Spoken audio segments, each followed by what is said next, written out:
Es de naturaleza humana cuestionar y querer aclarar las cosas. Pero en nuestro gran mundo hay muchas cosas que siguen siendo un misterio para nosotros, a pesar de los ingeniosos investigadores y los más modernos métodos de análisis. En nuestro video te presentamos 10 de estos apasionantes misterios. ¿Te fascinan las cosas misteriosas y los descubrimientos increíbles? Entonces, déjanos un pulgar arriba, suscríbete a Mundos Ocultos y acompáñanos en nuestro viaje de aventuras. Los hombres de negro. Desde la parodia Men in Black con Will Smith y Tommy Lee Jones, a la postre, todos conocemos a los hombres de negro, que según una teoría de la conspiración aparecen en los avistamientos de ovnis y extraterrestres y tratan de ocultar la historia. Uniformados con trajes negros, gafas de sol y equipados con coches negros, se presentan ante los testigos. Les intimidan para evitar que hablen de sus experiencias. Se dice que los hombres de negro son de una agencia gubernamental, pero algunos creen que son extraterrestres y que tienen poderes sobrenaturales. El origen de esta leyenda urbana se remonta a un día de junio de 1947. En ese momento, Harold Dahl y Fred Chrisman informaron del accidente de un ovni.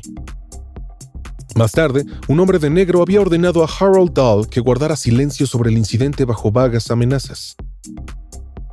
Aunque Dahl y Chrisman afirmaron posteriormente haber sido engañados, en 1956 Gray Baker describió en su libro este y otro supuesto incidente de 1953, en el que uno de esos hombres de negro se presentaron en la casa del joven ufólogo Albert K. Bender y le dijeron que se callara. La reencarnación de las hermanas Pollock. En 1957, las hermanas Joanna, de 11 años, y Jacqueline Pollock, de 6, murieron atropelladas. Su padre creía que sus hijas volverían a nacer como gemelas.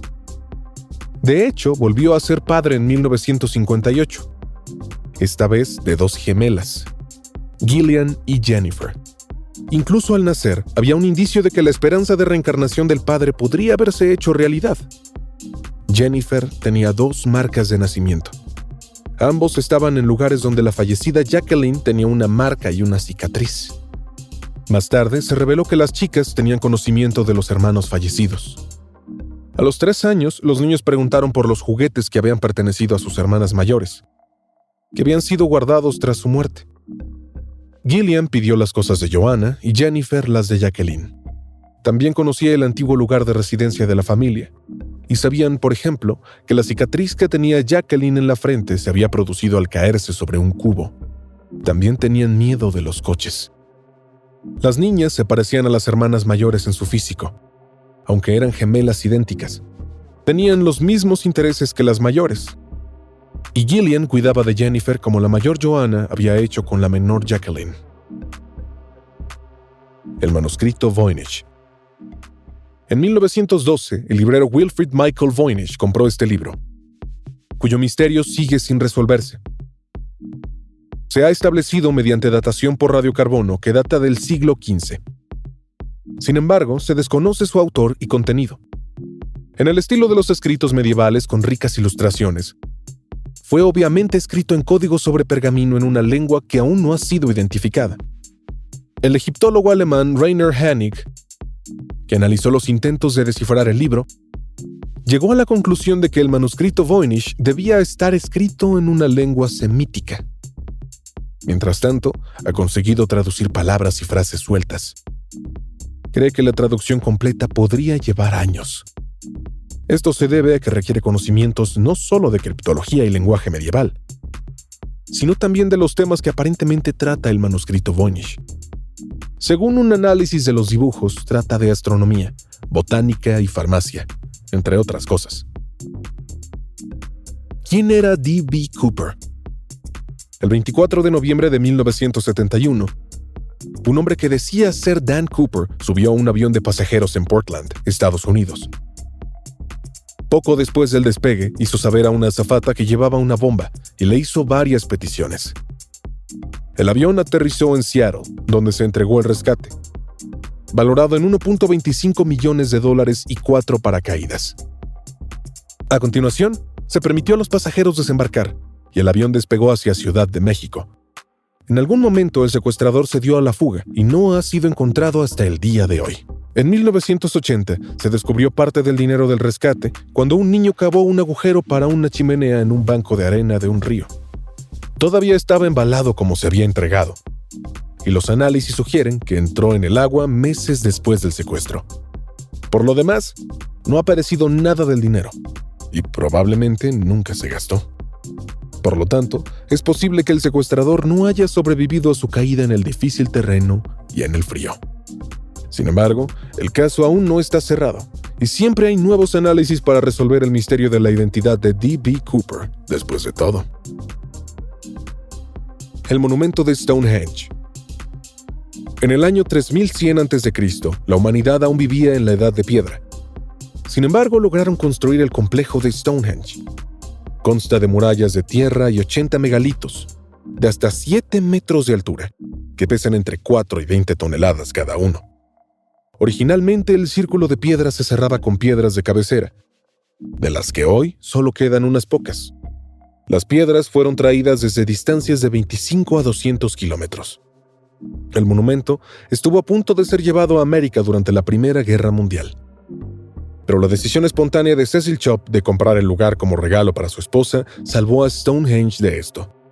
Cuando entregó el bien cultural al Estado en 1918, fue nombrado a cambio el primer barón de Stonehenge. Todavía se desconoce cuál era la finalidad de Stonehenge. Es posible que haya sido para la astronomía, ya que está alineada con la posición del Sol durante el equinoccio. También pudo ser un lugar de sacrificios, ya que se han encontrado huesos de más de 80,000 animales, así como los de más de 60 personas. Los muertos que nadie echa de menos. Algunas personas desaparecen sin que se pueda determinar si fueron víctimas de un accidente o de un crimen. Y a veces aparecen cadáveres por los que nadie pregunta. La policía de Bristol, Gran Bretaña, ha publicado en su página web las descripciones de 12 personas que fueron encontradas muertas en la zona de Bristol, pero cuya identidad no ha podido ser aclarada. El caso más antiguo se remonta a 1971, cuando un hombre de entre 30 y 60 años apareció en la playa. Llevaba hasta 4 meses en el agua. Algunos de los muertos habían tenido un final violento, como el hombre encontrado envuelto en lonas de plástico y ropa de cama en 2002. Otros murieron en accidentes, como el hombre cuyos pies se encontraron en 1993 y 1994. Como también apareció un casco roto. Se supone que fue un accidente en kayak. Algunos pueden haber muerto por su propia mano, como el hombre que estaba colgado en un árbol en la propiedad de un club de golf en 1997. Pero por muy diferentes que fueran sus destinos, tenían una cosa en común. Nadie denunció su desaparición. El enigma del rongorongo. En el siglo XIX, se encontraron en la isla de Pascua más de 20 tablillas de madera con un tipo de inscripción llamado rongorongo. Hasta ahora, no se ha podido descifrar, y no está claro si son realmente un lenguaje o solo marcas. Una de las peculiaridades es que la inscripción es un busto fedón invertido. La escritura comenzó en la esquina inferior izquierda. Al final de la línea, la madera fue girada. Como resultado, una de cada 2 líneas está al revés, y el sentido de la lectura cambia en cada línea. La edad de la madera utilizada se ha datado en 1200 años o menos. La leyenda cuenta que los fundadores de Rapa Nui llevaron 67 tablillas a la isla de Pascua. Así, la escritura se había desarrollado de forma independiente para otro momento de la historia de la humanidad. Sin embargo, también es posible que los habitantes de la isla de Pascua no desarrollaran la escritura hasta el siglo XVIII, por el contacto con los conquistadores europeos. La tragedia del paso de Yatlov.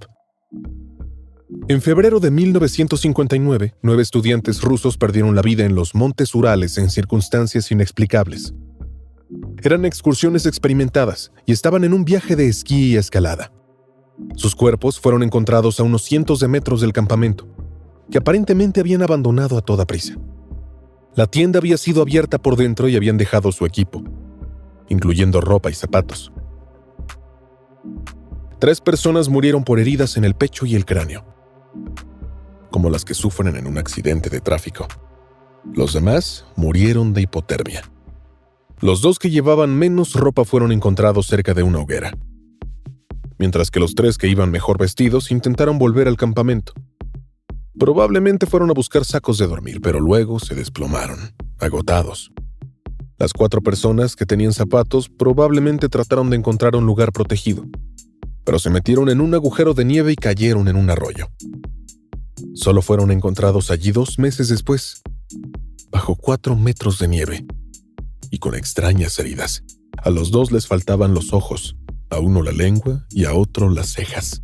Aunque la secuencia de los hechos parece clara, no se sabe qué llevó a los estudiantes a abandonar su campamento. La desaparición de la tripulación del Mary Celeste. En noviembre de 1872, el velero de Mary Celeste había zarpado de Nueva York con destino a Génova. Un mes después, se descubrió cerca de las Azores. Allí estaba a la deriva sin tripulación. Las velas estaban parcialmente desplegadas y mostraban signos de daños. El bote salvavidas había desaparecido, y la última anotación en el cuaderno de la bitácora era de hace 10 días. La carga y las provisiones para la comida seguían allí. Faltaban los instrumentos de navegación y los papeles del capitán.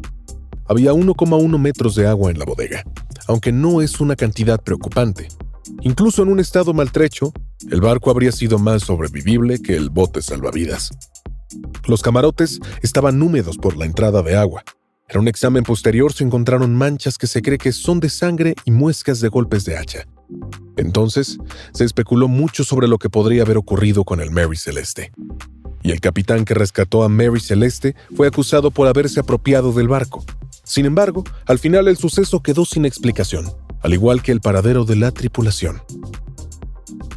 Lo que ocurre en el Área 51.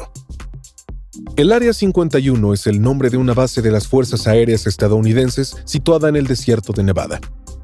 Entre 1950 y 1990 se probaron bombas nucleares en los alrededores. Actualmente, los militares siguen realizando allí pruebas y entrenamientos de alto secreto con tecnologías avanzadas. La base y la zona de pruebas se establecieron en la década de 1950. En ese momento, se probaron ahí, entre otras cosas, aviones de combate rusos. Pero hasta 2013 no se confirmó la existencia de esta instalación. Una de las teorías de la conspiración es que un ovni ha estado almacenado allí desde 1947, y se dice que se estrelló cerca de Roswell, Nuevo México. Hay muchas afirmaciones sobre el Área 51, como que se han visto ovnis allí. En 1989, Bob Lazar afirmó haber trabajado en tecnología alienígena allí y haber visto fotos de extraterrestres. Sin embargo, lo que ocurre en el Área 51 es alto secreto. En 1994, por ejemplo, tras 2 muertes, se denunció que los trabajadores de la zona estaban quemando sustancias tóxicas desconocidas en fosas. Después de que un tribunal dictaminara que había que divulgar información al respecto, el presidente Clinton concedió una exención que eximía a la base de los requisitos de protección medioambiental. Hasta ahora se ha renovado cada año. Lo interesante del Área 51 es que su existencia fue una teoría de la conspiración durante mucho tiempo y que finalmente se confirmó. Así que queda por ver cuál de las otras teorías que se han ideado sobre los misteriosos representados resultará ser cierta o falsa. ¿Qué misterio te ha parecido más intrigante? ¿Y acaso tienes una explicación para alguno de los oscuros sucesos de este video? Entonces, escríbenos tu opinión en forma de comentario. Los leemos.